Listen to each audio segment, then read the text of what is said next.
पालघरमध्ये विद्यार्थ्यांचा धोकादायक प्रवास सुरू आहे। वाहत्या पाण्याच्या बंधाऱ्यावरून जीवघेणा प्रवास या विद्यार्थ्यांना करावा लागतो आणि कुठली दुर्घटना घडण्याची आता सरकार वाट पाहते का असा सवाल इथले ग्रामस्थ विचारतात। बंधाऱ्यावर पूल बांधण्याची ग्रामस्थांची मागणी आहे।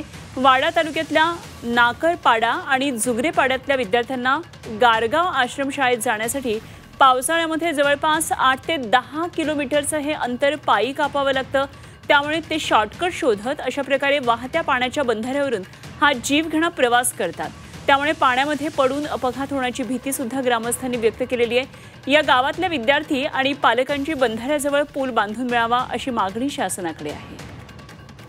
आणि या संदर्भात आणखी सविस्तर माहिती जाणून घेऊया। आमचे प्रतिनिधी हर्षद पाटील आपल्याबरोबर जोडले गेलेत। हर्षद, 8 ते 10 किलोमीटरचं अंतर पायी कापावं लागतं, शॉर्टकट म्हणून अशा प्रकारे पाण्याच्या बंधाऱ्यावरून जीवघेणा प्रवास या विद्यार्थ्यांना करावा लागतो, तिथल्या गावकऱ्यांना करावा लागतो। काय नेमकी गावकऱ्यांची मागणी, कसा नेमका हा सगळा प्रवास ते करतात? हा जो भाग आहे तो दुर्गम परिसर आहे। गारगाव आश्रमशाळेच्या आजूबाजूला असलेले हे पाडे आहेत आणि या पाड्यातून जो रस्ता आहे तो मात्र दूर आहे आणि जर शाळेत जायचं तर जवळपास 8 ते 10 किलोमीटर पायपीट येथील विद्यार्थ्यांना करावे लागते।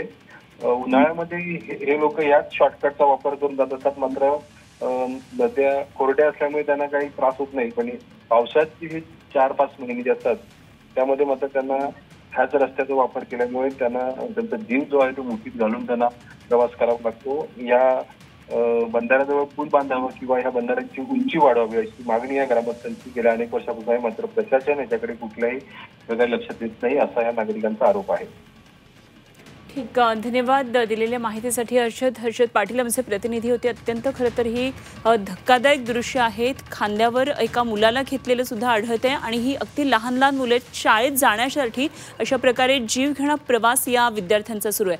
आश्रमशाळा गाठण्यासाठी 8 ते 10 किलोमीटरचं अंतर कापावं लागू नये यासाठी अशा प्रकारे शॉर्टकट शोधलेला आहे, मात्र एवढ्या मोठ्या पाण्याच्या प्रवाहामध्ये विद्यार्थी वाहून जाण्याची सुद्धा भीती व्यक्त होतीये। त्यामुळे लवकरात लवकर या ठिकाणी पूल बांधावा अशी ग्रामस्थ मागणी करतात।